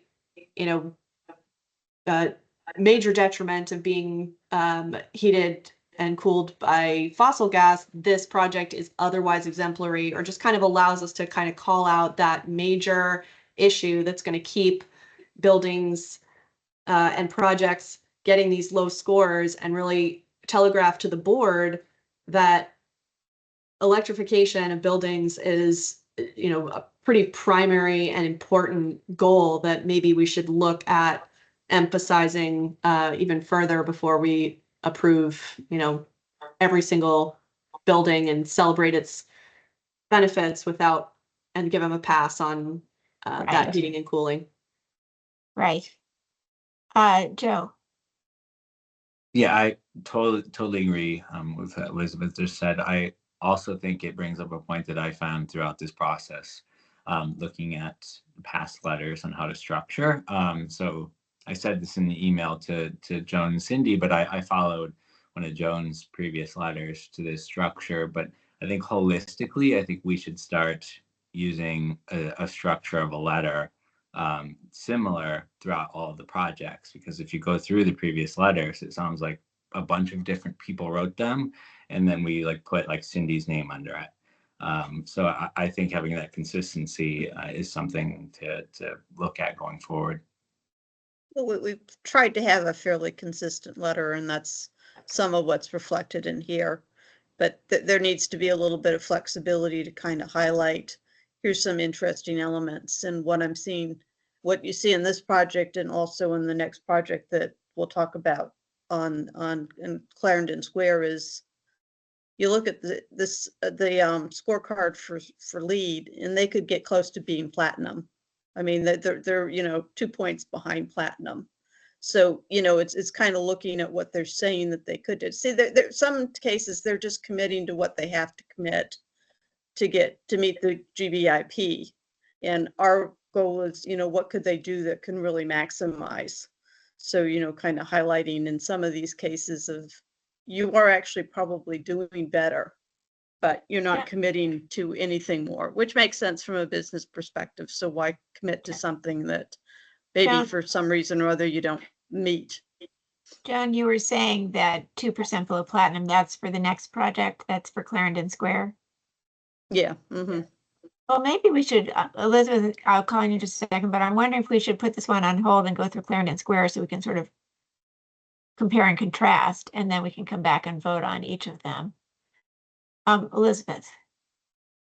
Well, I had sort of an idea, and I don't know if Jen's still on the call, but it seems to me that as the Get Green app kind of grows and becomes a sort of rallying place for climate-minded individuals or folks who are at least interested, maybe that's a place where we could shout out some of these developers for having a building that, if they go for LEED Platinum, or if we think it's particularly worthy, that might have some kind of a value for those companies. Just a little bit of free advertising locally. Right. Just a thought.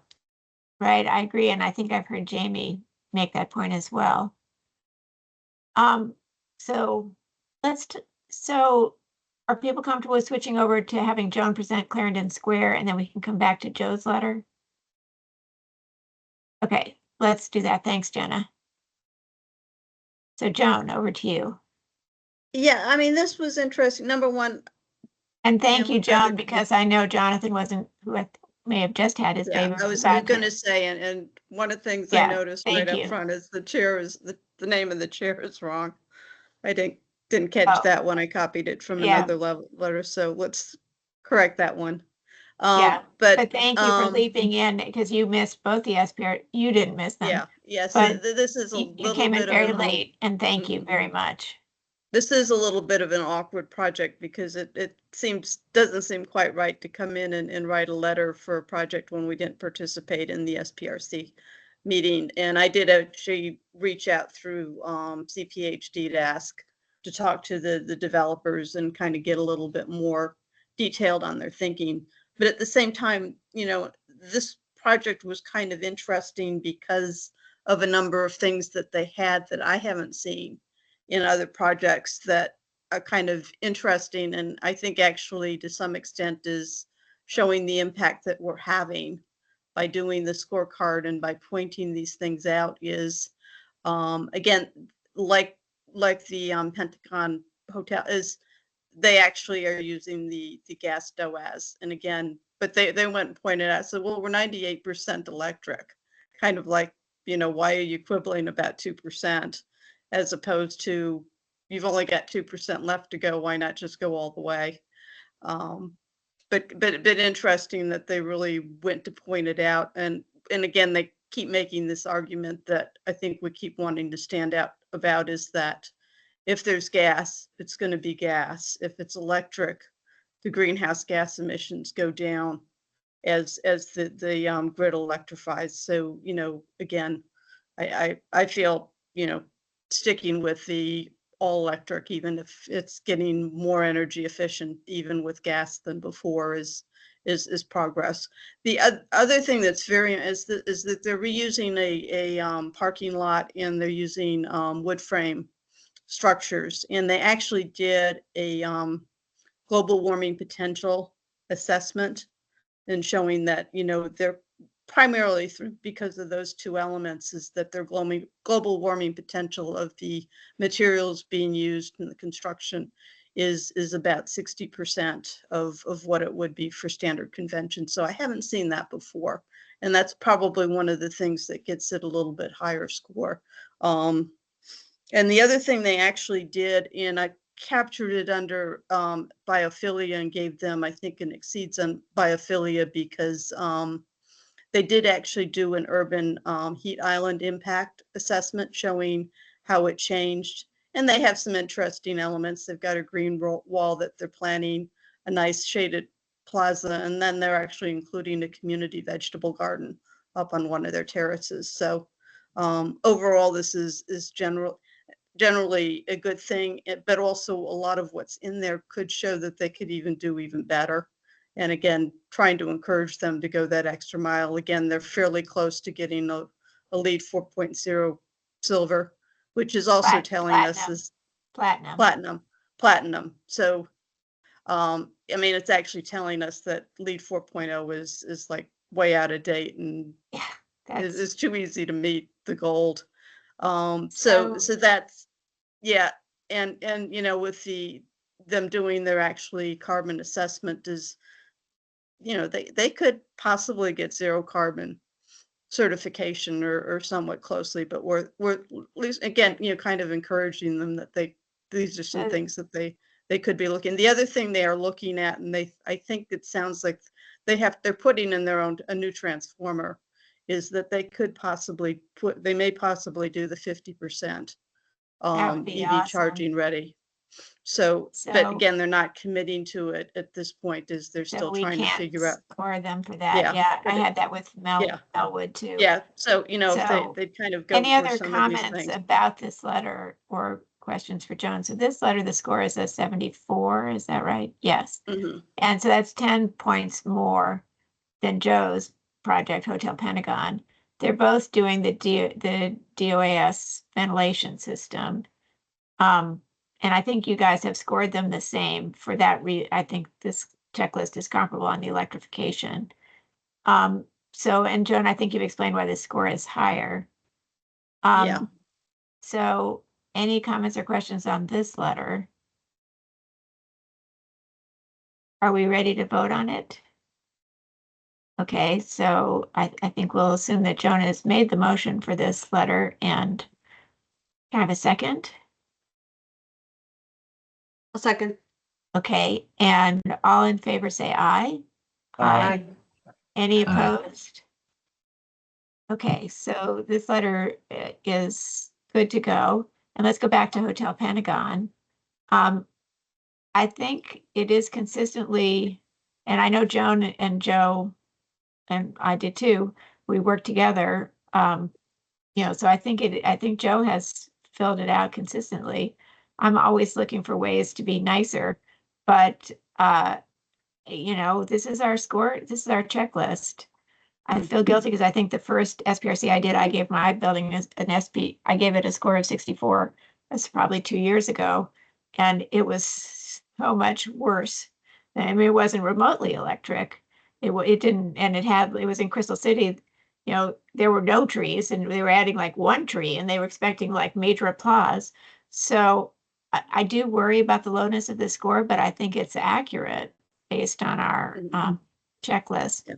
And if we Well, fudged it one up thing and maybe is- go to 67 or 68, it wouldn't get that much higher. Yeah, I was just wondering on the biophilia, whether or not the tree canopy coverage planned, if that's enough of an extension from what they have now, despite having to take down mature trees. Again, In my email, I thought they should get exceeds on that. Our biophilia characteristic is pretty subjective, though. Yeah. So, yeah, it kind of gets to where mean- we sort of know it when we see it, which yeah, is where the Hotel Pentagon isn't exactly the heart of greenery, but it's a little better than Crystal City. But I think they are making a big improvement. But that, as we know from Mark Greenwood, that isn't going to change. Giving them much more isn't going to really change their score. It might not change it at all, but it might make them feel better. So we could give them an exceeds there. I don't know, other thoughts or comments on this letter? I know we had a lot of materials come out late this time because everybody was working frantically on so many things. So I know not everybody may have had a chance to look at it. All right. Any last comments or questions? If not, I'm going to move. Well, Joe, we're going to assume that you're moving adoption of this letter. And may I have a second? Kevin, is it? Yep. Okay. All in favor, say aye. Aye. Any opposed? All right, the letter is approved, and thank you, Joe. As Elizabeth said, especially the first one is hard. And you've been dabbling in River House, and I really appreciate that, but this one was all you. So I see the applause. All right, well, we are running out of time, but I think, Joan, your letter is less.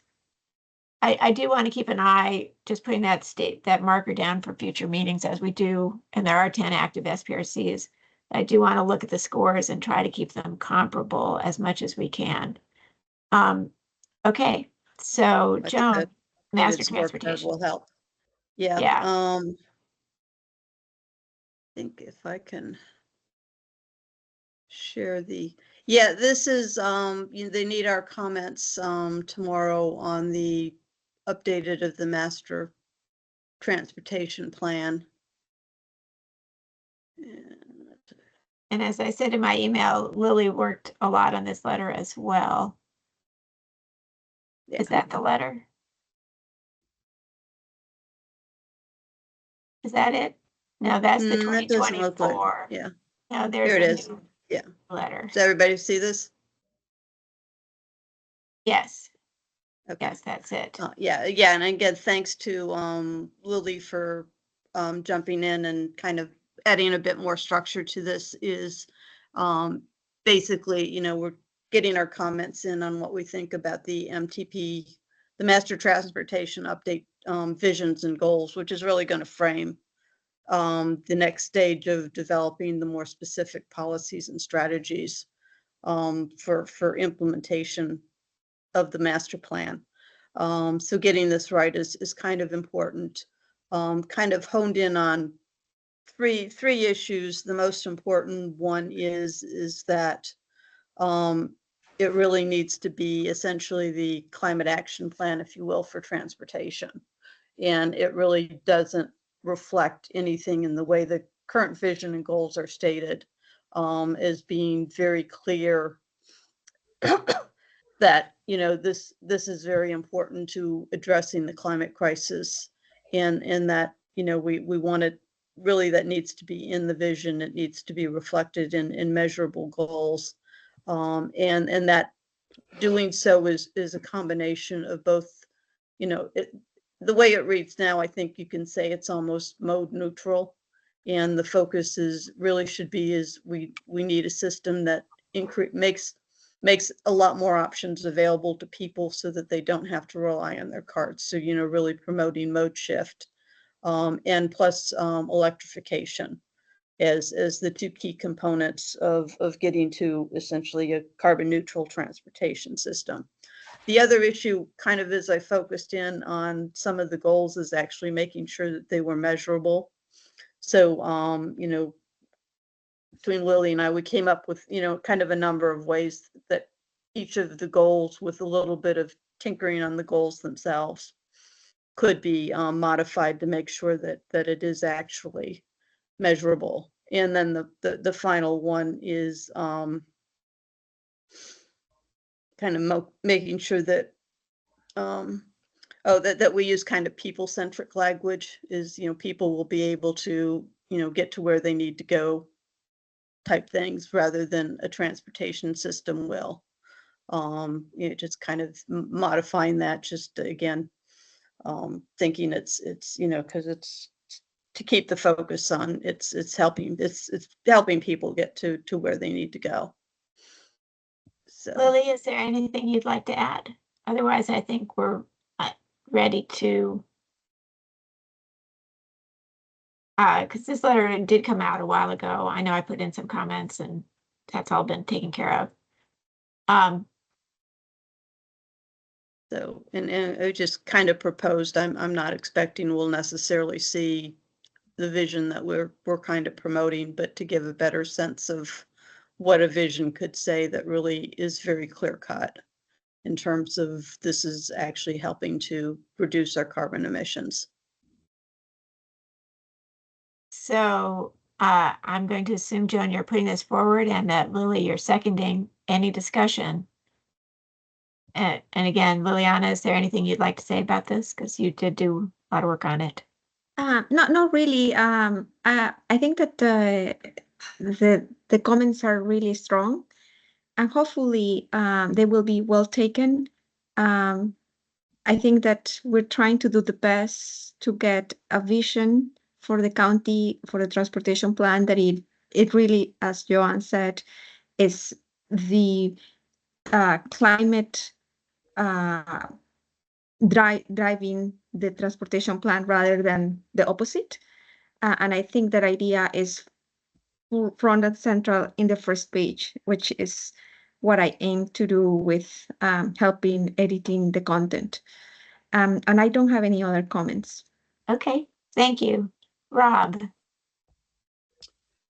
Sorry if I missed it, but does this letter address the relationship of this master plan to the carbon neutral transportation master plan that was just presented to us?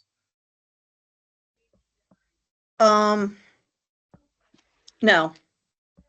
That was, they call it a carbon neutral transportation plan, but it's really a series of recommendations and it should actually be integrated, and they should be looking at that when they're updating as they get to the next step of the developing out the master transportation plan. So, and yeah, again, I mean, since they did a lot of that work, maybe we should just refer them to it. And so, because a lot of concepts I think you're presenting in here are presented in that plan. I don't feel strongly about it, but just the thought that maybe since they already did the work there, that we could say we should make this new transportation plan, reflect some of the carbon neutral concepts. Maybe that could just be a sentence in it, because this is about the vision and the goals, which is the early part of building the new one. but a sense of, by the way, yeah, don't forget you already did this. So we can It can probably work that make a in. note of it up front is just, as they're thinking about going forward, thinking about the Or- leveraging research done in this carbon neutral transportation plan. Yeah, I think that's a good idea. Yeah, one So- issue I wanted to raise, because I've never, I keep struggling over this livable. I mean, it sounds very nice. It's very aspirational. Actually, the original livable is essentially the last sentence that I put in the vision. From my perspective, it's just hard to make this really measurable, and that you can make the direct connection of certain actions that actually, get to this fairly broad aspirational goal that really is going to be a result of a variety of different changes and may not always be it's almost putting too much on transportation. Well, I as think a goal. Joan, I think we have to defer to you on what you want to do. But Kevin, while you're thinking, Kevin, did you have your hand up? Did you put it back down? I put it back down. Okay. But I could say something because I just want to reinforce. I do think we want to make a very pointed recommendation to tie this to the other plan with The carbon with the neutral carbon neutral transportation plan. references, and not just think about it, but actually it's a mistake to have these two plans operating independently. Okay, Yeah, I think that makes sense. So we'll do that. So we are running out of time, so I'm going to call for a vote on this letter. So all in favor, say aye. Aye. Aye. Any opposed? Okay, so, and Joan, we can work together and figure out what to do about the point you're raising. I don't know that livability is such a big, hot topic in the county right now. I don't think we'll succeed in getting rid of it. There's the whole livability committee and stuff. But anyway, we can talk about that tomorrow. It's like, it's mom and apple pie. It's just, Yes, we all want to live in a livable community. Shocker. yeah. So anyway, so we are going to, you'll note that the SPRC checklist process, which we've touched on tonight, I said we would only talk about if time was permitting, and I knew full well time would not permit. So let's approve the February summary, and thank you, Jenna, for preparing it. So any comments beyond what people have put in the document, which I think Jenna's taken care of? Yeah, Jenna, I just wanted to note, I think there's a question mark behind my attendance, and just to confirm, I was not at that meeting. Right, I fixed that already. I remembered that you had yeah. So I remember I missed energy and you missed C2E2. We made a pact. So, okay, so all in favor of adopting the summary, say aye. Aye. Aye. Aye. Any opposed? Okay. Okay. I think Quick this is- thing, I don't see my name on there. Did I miss that? Looked Let's like put it got that in. struck out. No, that was Trevor. Okay, yeah. Okay. So in terms of updates, we have 5 minutes, which we can use for the Energy Committee, but I did want to talk about the fact that you all got the note from Mark Greenwood saying that he had to resign, and we will be looking for someone. Liliana has picked up his SPRC, which is One Roslyn. Jamie, are you still on the call? I wouldn't blame you if you weren't. I see him down there. Yeah, Jamie, are you interested in helping Liliana with the energy parts of that? So that's something you and I can talk about offline, but anyway, I just want to put that out there. And Joan, Mark was also our designee to the Chesapeake Bay Ordinance Review Committee, the CBORC, and he'd only been to one meeting in 2.5 years, but of course, as soon as he resigned, like literally that week, they had another meeting, and they wanted to talk about 2 SPRCs, and Joan is our rep on both of those, so she's covering it for now. But anyone who has a special interest in the Chesapeake Bay, I'd love to hear from you, and you could be our rep, and it might be another 2.5 years before they have another meeting. Could be a great thing. You can put it on your resume and never meet. It's the perfect thing. So, and as we look at Joan transitioning, we have Alex taking over one of her things, and Liliana backing her up on transportation. I am looking for somebody to, one of the things Mark did was track the SPRCs, just keep a list of when they would pop up in the county materials that a new one had become active and who we assigned on C2E2. That's great, Jamie. So,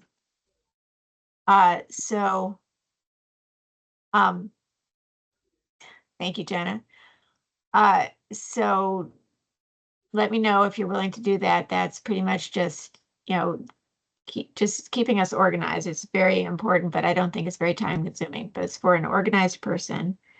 I also wanted to mention, I don't think Jennifer Fioretti is still on the call, but you can look for, there were those 2 mysterious jobs that were transferred from the air team to CPO last summer. And then now, but Jen wanted to put together her work plan.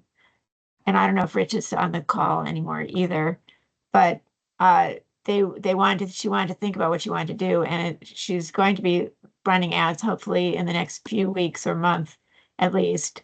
One really for a public outreach person. We saw all the stuff in her work plan about public outreach, and one for a policy analyst because it is climate policy office. So if you see those out there, we'll see those happening.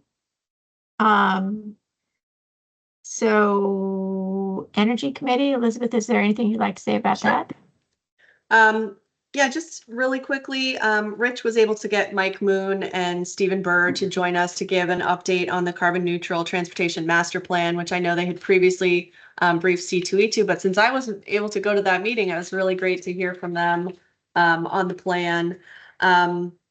We also had a discussion about the budget letter and took some feedback from committee members. We also had a speaker, actually one of my clients, James Frasher from SMUD, come in and talk about virtual power plants. And this is an idea that I would like to talk more about with the commission and with Jen and others. I've been increasingly concerned about the growth of data center load, particularly in our region. And even though it's not happening in Arlington, a lot of the costs of that growth are being socialized to people in the larger PJM footprint when they need additional transmission builds. Co-location is a major issue, and the growth of load to serve those data centers is absolutely massive. And not only that, I'm increasingly concerned that that's going to be met with either new fossil gas resources or technologies that are a little bit further out. And these companies are very, very interested in getting power now. And it strikes me that the fastest way to power resources is using the power plants that are already in the ground. And of course, those are dedicated for us. But I'm not sure that there are policies in place that safeguard consumers when energy companies are able to pick up and reallocate that power to tech companies that are willing to pay a much higher price, 40% more in some cases, or more. So this is something that I'm increasingly digging into. But the speaker that we had on virtual power plants was talking about how a program is already working or starting to work in Sacramento that takes customer-owned resources like solar panels, home, power wall batteries, smart thermostats, and electric vehicles, and aggregates those resources and makes them accessible to the utility and compensates the consumer for access to those resources. So it can start to add up when you have a large group of people that are working together or that have sort of entered parameters into an app of some kind that sort of say, well, optimize my energy for compensation or optimize for comfort, et cetera. So you can kind of put some boundaries on it. But when the utility needs your EV battery to power the grid, they pay you for it. And what we found talking with SMUD was that those investments can have a return that happens within the year already. So this is something that I'd like to look into more for Arlington. It's something that I think would be a pretty big, bold move. And our location, sitting right between the nation's capital and Data Center Alley with a critical mass of citizens who own these type of resources already or motivated to invest more, would enhance resilience, reduce emissions, and help solve the major issues that we're facing with trying to meet this data center load. So I'd like to talk more with the commission about this and others at the county, but it was a really interesting speaker and something that I've been increasingly passionate about as I read the news every day. And so that's the Energy Committee update. Thank I you, would note Elizabeth. actually on that is there's a bill on Governor Youngkin's desk for pilots for Dominion and Appalachian Power for virtual power plants. So we'll see whether Right. he vetoes it this I week want or one. not. That was Yeah. that he was really a fascinating speaker. What they've done in Sacramento was amazing. And I remember, Joe, that back when we put together our C2E2's Vision 2050 postcard, you said we should add virtual power plant, and we did. But we don't have to wait till 2050. So, Lily, I think you have your hand up. Take It was back just down. it was just a comment that I would love to collaborate on that. And also that that seems very similar to something that has already been in the industry and structure, the community aggregation programs for Right. load. Yes. And so there is a figure already, and perhaps there is some things that we can take from there and not necessarily just the concept of the virtual power plant, because sometimes it's harder to educate people on that or the benefits or even the actual policymakers. So EPA has a lot of resources on community aggregation. Yeah, it is similar in some ways. There are some, I think, legal challenges and issues to resolve with community choice aggregation. It's something that we've been working on as a commission for quite some time and really pushing.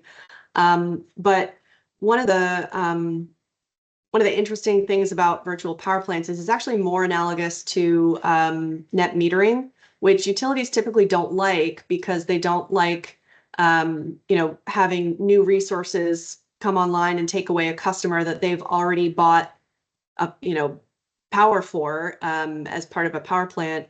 But that's been the case for the past 20 years or so when we've had flat or declining load growth across most of the country. In an explosive load growth scenario, having customer-owned resources is a lot more attractive to utilities and a lot more lucrative, and they do have the revenue source from these large loads who are willing to pay shocking premiums for power that's already available.